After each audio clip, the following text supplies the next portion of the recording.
अच्छा जी, अस्सलाम वालेकुम। जी, ये लास्ट है जी लेक्चर सेकंड ईयर का। इसमें ना आपको थोड़ा सा बताया जा रहा है टाइम मैनेजमेंट के हवाले से कि आपने पेपर में जो है वो टाइम को कैसे मैनेज करना है। ठीक है, टाइम को मैनेज करना बहुत ही अशद ज़रूरी है। ठीक है जी, देखिए पहला क्वेश्चन तो होगा ऑब्जेक्टिव का। 20 मार्क्स हैं। ठीक है, 30 मिनट्स हैं आपके पास। तो ये तो 1.5 मिनट पर ऑब्जेक्टिव है आपके पास। 1.5 मिनट, 1.5 मिनट है एक ऑब्जेक्टिव के लिए। तो सबसे पहले जो आपको अच्छी तरह से आते हैं ना,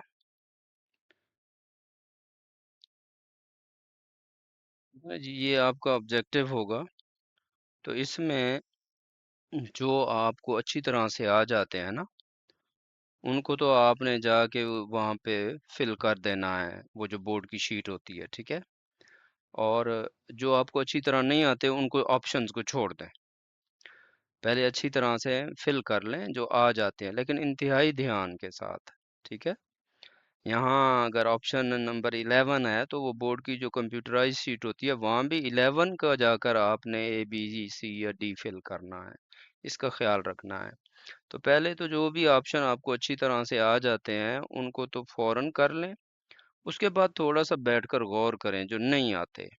सबक तलाश करें, इस सेंटेंस का माना तलाश करें, फिर उस सेंटेंस में उस लफ्ज का माना तलाश करें, सोचें क्या होगा इसका माना। फिर जो ऑप्शंस हैं उनमें से जाके करेक्ट ऑप्शन रिजेक्ट करना शुरू कर दे। अगर आपको एंसेस्टर्स के माने का पता नहीं है ना, ठीक है, तो इतना तो पता है कि ये यूजिंग द साइंटिफिक मेथड में से लिया गया है।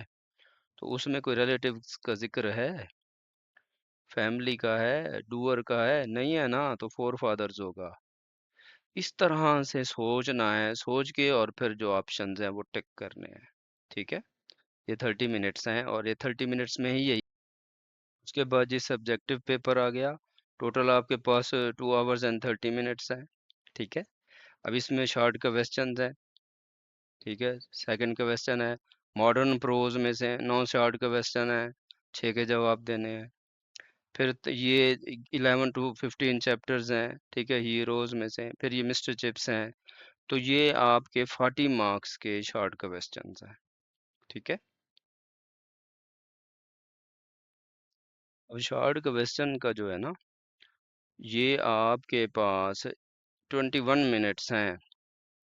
मॉडर्न प्रोज के 6 सवालों के लिए फिर 21 मिनट्स हैं। ये रोज के 6 सवालों के लिए, ठीक है, 3 to 5 लाइंस में आंसर देना है। यानी आपके पास एक शॉर्ट क्वेश्चन लिखने का 3.5 मिनट है। तो उतना ही टाइम देना है। एक सवाल, एक शॉर्ट क्वेश्चन को 5 मिनट नहीं देने और एक को 1 मिनट नहीं देना। कोशिश करें, हाँ जो अच्छी तरह से आ जाते हैं पहले वो करें। पहले जो जो शॉर्ट क्वेश्चन अच्छी तरह आ जाते हैं वो करें। ठीक है, फिर उसके बाद सोच कर जिनका जवाब आप खुद से लिखना है फिर उनको करें। तो 3.5 मिनट हैं आपके पास एक के लिए। उसके बाद ऐसे है 15 मार्क्स का है। ठीक है, 28 मिनट्स हैं आपके पास इसके लिए। अच्छा, इसको आखिर में करना है। इसको आखिर में करना है 300 to 400 वर्ड्स में। ईडियम्स जो हैं इनके लिए आपके पास 13 मिनट है। वो कोशिश करें इसको पहले कर लें। सिर्फ 5 सेंटेंसेस आपने बनाने होते हैं और ये तकरीबन आप 5 मिनट्स में कर लेंगे। जब ये 5 मिनट्स में हो गए तो 8 मिनट्स इधर से बच गए। अब ज़रूरी तो नहीं है कि शॉर्ट क्वेश्चंस में आपके पास यानी कि आप पूरा इतना टाइम ही लगाएंगे। ठीक है, इसमें से भी कुछ टाइम बचाएं, कोशिश करें। और पहले तो इन सवालों में से जो आपको अच्छी तरह से आता है ना वो सबसे पहले करें, फिर जो उसके बाद, फिर जो उसके बाद, ये तरतीब रखनी है। ठीक है, फिर आपके पास दो लेंथी क्वेश्चन बचेंगे। एक तो ऐसे का होगा और एक ट्रांसलेशन का पैरा होगा। ट्रांसलेशन का पैरा भी आपसे थोड़ा सा टाइम मांगेगा, लेकिन 28 मिनट में आधा घंटा है आपके पास, आधा घंटा। और ऐसे के लिए भी आधा घंटा है, 30 मिनट्स है। इन दोनों में से जो आपको इजी, अगर ये थोड़ा सा इजी लग रहा है पहले इसको कर लें और लास्ट में ऐसे को रखें। ठीक है, लेकिन ये बात ज़हन में रहे कि सिर्फ ऐसे के 15 नंबर की खातिर आप इस पर 1 घंटा ना लगाएं। हाँ, लास्ट में अगर आपके पास 1 घंटा बच रहा है तो फिर पूरा 1 घंटा लगा दें इस पे। इसी तरह ट्रांसलेशन का पैराग्राफ ऑब्वियसली 15 मार्क्स का है। अगर आपको ऐसे अच्छी तरह से आ जाता है, शॉर्ट क्वेश्चंस भी आ जाते हैं, पहले ये कर लें, फिर ऐसे कर लें, इडियम्स कर लें, ऐसे कर लें, लास्ट में फिर अगर नहीं आता, आपने खुद करना है तो फिर इसको लास्ट में ले जाएं। उस वक्त आपके पास काफ़ी टाइम बच चुका होगा। टाइम को ज़रूर मैनेज करना है, ये बात ज़हन में रहे। ऑब्जेक्टिव में 1.5 मिनट से ज़्यादा नहीं लगाना एक एक ऑप्शन पर। शॉर्ट क्वेश्चन में 3.5 मिनट जहन में रखें। ठीक है, 3 to 5 लाइंस लिखनी है आपने 3.5 मिनट में। तो टाइम को ज़रूर, ऐसा ना हो कि आपकी कोई चीज़ जो है वो बच जाए। ठीक है जी। और ये बात ज़हन में रहे बेटा, प्रॉपर लाइंस पेपर में लगाएं। ऐसी एक लाइन हो, ठीक है, एक इधर से हो, एक ऐसी लाइन, ठीक है, यहाँ से शुरू करें, यहाँ से शुरू करें लिखना, और इस लाइन तक लेकर जाएं। जितना खूबसूरत लिख सकते हैं लिखने की कोशिश करें, लेकिन इतनी भी खूबसूरती ना बनाएं कि फिर टाइम ही खत्म हो जाए और आपको कुछ ना कुछ रह जाए। ठीक है, तो बैलेंस रखना है इन चीज़ों के दरमियान। और जो एक्स्ट्रा आप हेडिंग्स देते हैं और उसको बड़ा खूबसूरत बनाते हैं और मार्कर्स यूज, उसका फ़ायदा कोई नहीं है। उसका आपको कोई इजाफी नंबर नहीं मिलना है। It is just wastage of time. ठीक है, तो इस तरफ ना जाए। ठीक हो गया।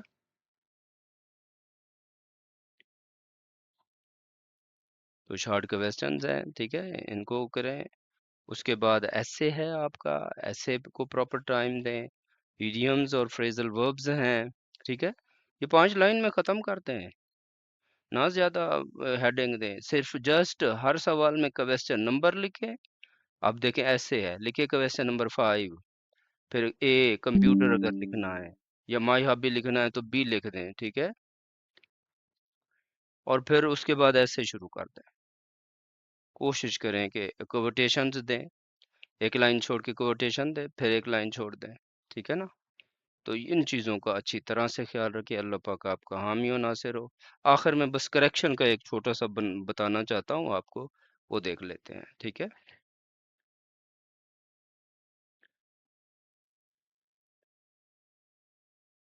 ये देखिए, ये नरेशन भी बाज़ औक़ात दे दी जाती है। ठीक है।